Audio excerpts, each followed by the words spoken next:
Hey there, welcome to Unit 3, Lesson 3. So today we're going to start talking about Washington's presidency. A funny thing though, we aren't going to talk about Washington today, but the people instead that he hired on to basically help him. Tomorrow and the next day, we'll talk more about Washington and what he has to do during his presidency.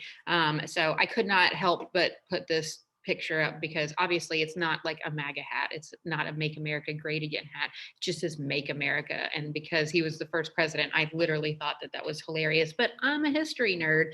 And so you may not think it's necessarily as funny. I digress though. Let's go and talk about what we're going to do today. So our plan for today is that you have an interactive notebook page in your in your interactive notebook that you need to open up. So the good thing is you just go and click on that link that's on your page now, bring the interactive notebook back up, and then it's ready for you to pop in there and edit. We're going to be talking about Washington's cabinet, and then we're also going to talk about Hamilton's financial plan. When you're done with that, you have an assignment on Hamilton versus Jefferson to complete, and I'll talk to you more about that when we get to that point. So let's go ahead and look at what you've got to do for your interactive notebook. These are the two pages that you're going to be filling out today. So make sure that you've got these up and ready to go. If you need to pause this video to make sure that you've got it pulled up, then by all means, go and do that. But we're going to go ahead and get started. So the first thing I want to talk to you about is who the people were that Washington decided to surround himself with. Nothing in the Constitution actually says that the president of the United States can have a cabinet of people to help him out. So the cabinet are like advisors that focus in on different areas. Today, there's like 16 of them in the cabinet for the president. But in the beginning, there was just 4.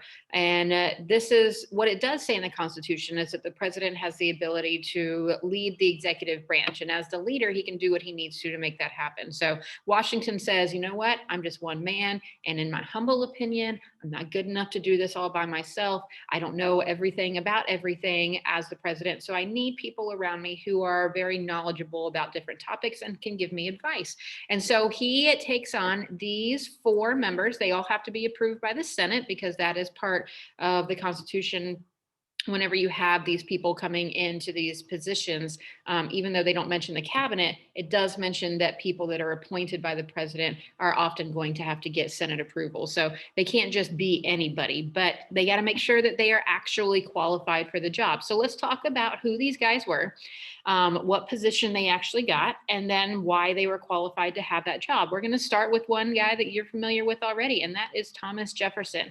He comes on as the Secretary of State. Now, Secretary of State is a role that for some reason students tend to have a hard time remembering what it does. Most of the other ones, you can tell exactly what it does by looking at the name, but Secretary of State gets a little bit iffy. You just need to know that this means he was in charge of handling foreign affairs. So the Secretary of State today is responsible for interacting with other countries around the world and making sure that our relationships are good with them and working on those relationships. So that is what Thomas Jefferson did as the first Secretary of State for the country. The reason that he's qualified to do this was that we know how strongly he believed in the new republic. He drafted the Declaration of Independence. He was a minister to France under the Articles of Confederation. And then he was also good at negotiating trade relations. He did that with France. And then he was just good at negotiating in general. So very qualified to be able to have this position. Henry Knox is going to be the next guy to fill a cabinet position, and he's going to be the Secretary of War. So again, you can kind of tell what he does by looking at the name. He's going to handle all matters of war. He was placed in charge of artillery in the Army during the Revolutionary War and had served under Washington. Washington completely trusted him, and he was qualified to be able to lead this position. Then we get to Alexander Hamilton, which a lot of people are very aware of his contributions at this point, thanks to the Broadway show. But if you're not, Alexander Hamilton is going to become our first Secretary of Treasury. This is going to mean that he's responsible for handling the money, the debt of the nation and the money, and making sure that our economy is going to go in the right direction. He is very well qualified for this. He was the founder of the Bank of New York. He started his own business. He was very knowledgeable. He was extremely smart. Even when he was young, before he moved to the United States, because he's from the Caribbean, when he moved to the United States and came to New York, he had already been dealing with trade charters and money and dealing with money between different countries and stuff like that. He's very, very knowledgeable when it comes to finances. And then lastly, we have Edmund Randolph, who becomes the Attorney General for the United States, which makes him the lead lawyer for the United States. You can remember this. When you look at this, a lot of people get a little confused because they see general, so they want to think, oh, military, but it's not. It's the attorney part that we want to pay attention to. He is the lawyer for the United States, the head lawyer. So he was very qualified for this position as well, had a lot of experience. He was previously the mayor of Williamsburg. Then he was the Virginia Attorney General for the state of Virginia. Then he became the governor of Virginia. And then he was also the author of the Virginia Plan for Government. So this is going to be something that he was very, very well qualified to be able to do. So here's the thing. These four guys all come in and they become Washington's cabinet, his advisors that are going to help him make decisions. But they don't all get along with each other. In fact, Thomas Jefferson and Alexander Hamilton pretty much hate each other. And they hate each other almost from the get-go because Hamilton has a very different view on what he would like to see happen with the country than Jefferson does. And so they immediately just start butting heads with each other. And one of the things they argue the most over is Hamilton's financial plan. So remember, as Secretary of Treasury, he's going to be in charge of the finances for the country and the economic plan. So he creates this financial plan that has three parts to it. So I'm going to go over these three parts with you, tell you what it does, and then why Hamilton was arguing that we needed to have that part of the plan. Then I will talk to you about what Jefferson thought about that plan. So the first is the assumption of war debt. Basically, what Hamilton was arguing was that now that the war was over, remember, wars cause debt, brings on a lot of different debts, but each individual state, because remember we had the Articles of Confederation, and it wasn't a big national level. Each individual state had their own debts that they had to pay off. So Virginia had their own debt. Massachusetts had their own debt. New York had their own debt, and so on. And so what Hamilton argues is that instead of the states having their individual debts, we should have the federal government just take on all of the debt of all of the states and then work to pay it off and put everybody on a clean slate. So that's why he's arguing that we need to have it. Some states have been able to pay their debts off quicker. You're going to see that in a video that you're going to watch later. So they were able to pay their off debts faster than others. And then that put those states, in Hamilton's mind, at an advantage over the other states who were still struggling. And so he was arguing, like, let's just pool all the debts together and have one national debt to be paid off. Doesn't make everybody happy, because as you're going to see in the video from Hamilton that you're going to watch, they're going to make the argument that why is it that Virginia, who has paid off their debt, should now have to take on the burden of paying off New York's debt? Isn't that New York's problem to do? The next part is the creation of the national bank. Hamilton says that this could be a place to hold all the revenue from taxes and tariffs that we get. We need to have a central location. So this would help supply the government with a dependable source of money and have this national bank for the government to use. And then the third component is the addition of excise taxes. These are taxes on extra goods like alcohol, like whiskey, which we'll talk more about tomorrow. This could be a good thing to have in order to help pay off that debt from the war, like tax the people to pay off the debt, just like the British had done.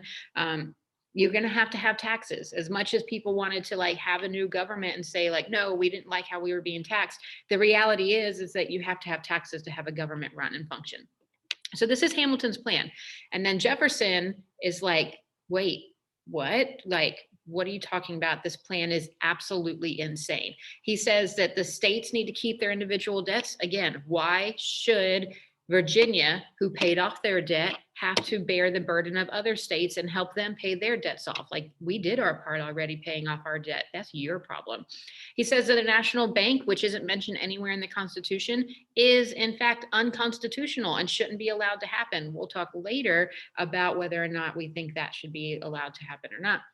And he says that the excise tax was unfair. He didn't like having this extra tax being placed on items like alcohol. So he's really, really upset about it. And then Hamilton and Jefferson just basically battle it out. Now, what you're going to do in your assignment today, as part of it, you're going to actually watch the rap battle between Jefferson, who's the guy that's in the purple here, and Hamilton, who's the guy who's in the green here, as they were portrayed in the play. You're going to be watching that portion of it and then listening to what it is that they both have to say for their arguments, keeping in mind that there was never an actual like rap battle that happened between these men. That's obviously something that was done for the play, but the arguments that they made are still consistent with what they were both arguing at the time. So let me take you to your assignment for today.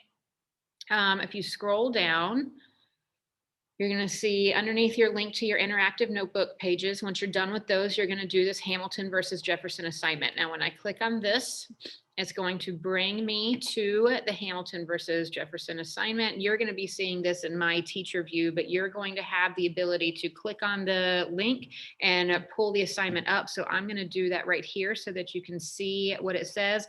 I do want to tell you, it says, please be warned, there is a little bit of language that is used in the video clips that you'll be watching. But again, this is something that is on Disney Plus, so it's not that bad. It's nothing that you've never heard before, and it still seems fine to be able to show. So I'm going to click on this so that I can open up this assignment and you can see exactly what we're going to be looking at here. So the first thing you're going to do is look at an excerpt from a textbook. As you read this excerpt from the Americans, you are going to fill in this table about Hamilton and Jefferson. Who do they each think should be making government decisions? Which level of government do they think should have the most power? And which region of the country agreed with their views? So you're going to fill that in. When you're done with that, you'll scroll down to part 2. In order to complete part 2, you're going to watch these 2 videos, which is really the same rap, but unfortunately I couldn't find it all together on YouTube because of copyright issues. So you've got the first part of the song when Jefferson is giving his argument, and then the second part of the song when Hamilton is giving his argument in 2 different videos. It says to make sure that you pay attention to the lyrics on the screen and to the performance. That's going to help you. If you've got to watch it again, I mean, it's one song. And so the videos are really, really short. Maybe listen to it once through and then go back and listen to it again, watching the lyrics more closely, paying attention to what it is they're saying. So you are then going to go through and answer these 4 questions, hopefully in a different color font, just like I usually ask you to do. And then you'll come down and we've got a couple documents to read. So you're going to read a letter that was written to Washington by both Jefferson and then by Hamilton. So the first one is Hamilton's letter to George Washington. He's going to be talking about his feelings when it comes to Thomas Jefferson and how he feels about him. You're then going to read about Thomas Jefferson writing a letter to George Washington, telling him about how he feels about Alexander Hamilton.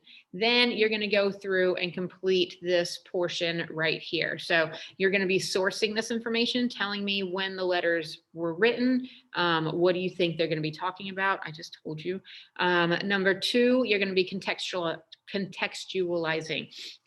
Why are both Hamilton and Jefferson writing to Washington? Based on the letters, what seems to be happening in George Washington's administration, and how can you tell this?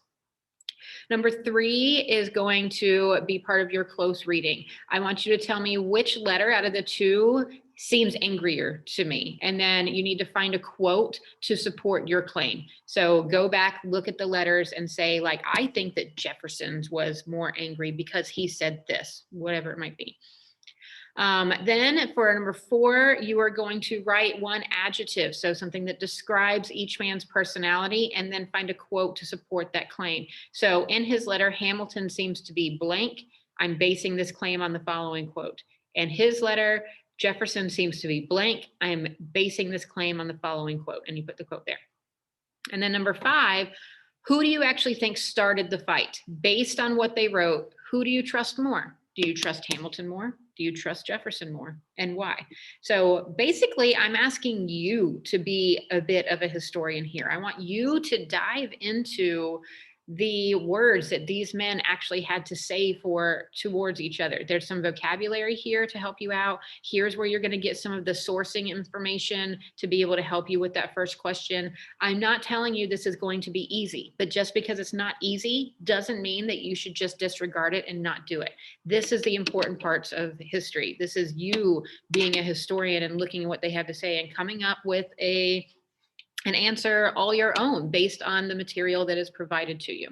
So you're going to complete that. When you're done with the assignment, you will see on your page, there will be a place for you to click and submit it. So make sure that you submit it so that I can go and grade it. And then other than that, that'll be it. And I will see you for the next lesson. Let me know if you need anything. Bye, y'all.